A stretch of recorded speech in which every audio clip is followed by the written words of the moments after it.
hard to walk all the way along the wall that week because it had not stopped raining. Everywhere was slick with water.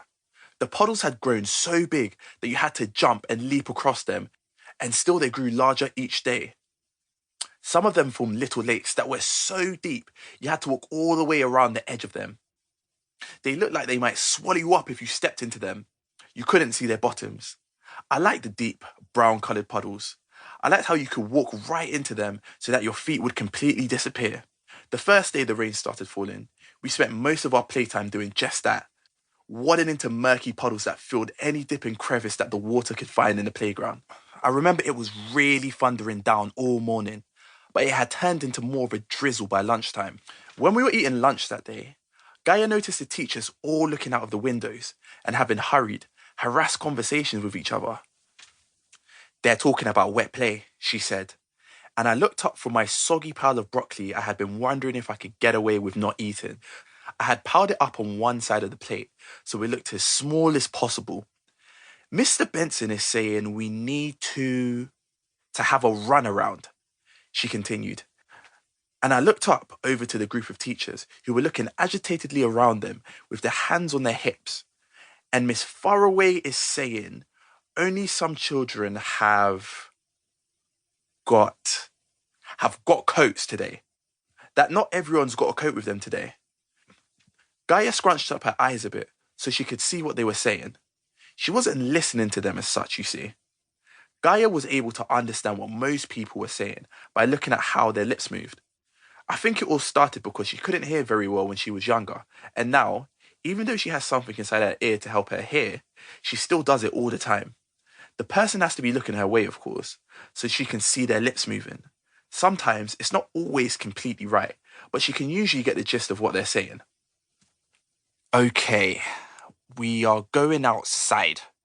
Mr. Benton's getting really cross and saying that it's more important that we have fresh air than if we are wearing coats. Yep, it's outside play." Just a few minutes after that, they blew the whistle and told everyone it was outside play and to wear a coat if you had one. Gaia smiled at me, just a small one. She wasn't showing off or anything, but we both liked how her lip reading meant we often knew what was going on before everyone else. We found out about all sorts of things that way. We discovered that Mr. Weaver and Miss Brown were living together after Gaia saw them bickering over what takeaway to order for tea. Miss Brown wanted Chinese and Mr. Weaver fish and chips.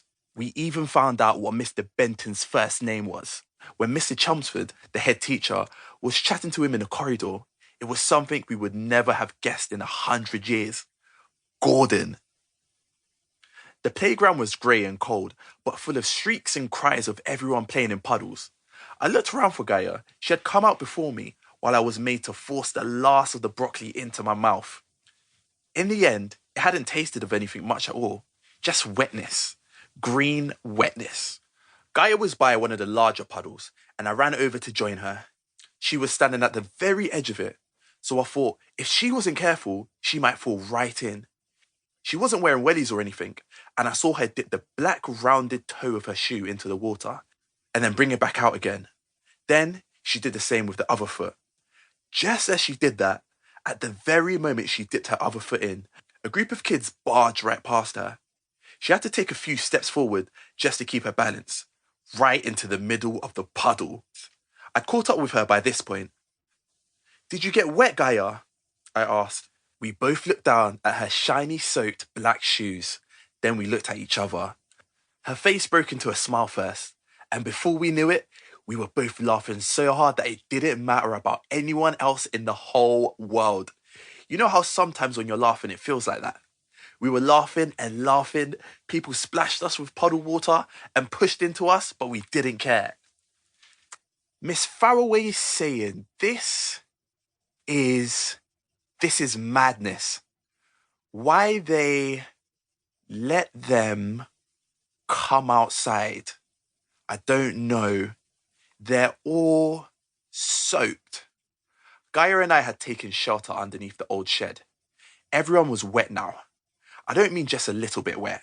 I mean sodden, wet right through. Gaia was watching the adults on duty carefully.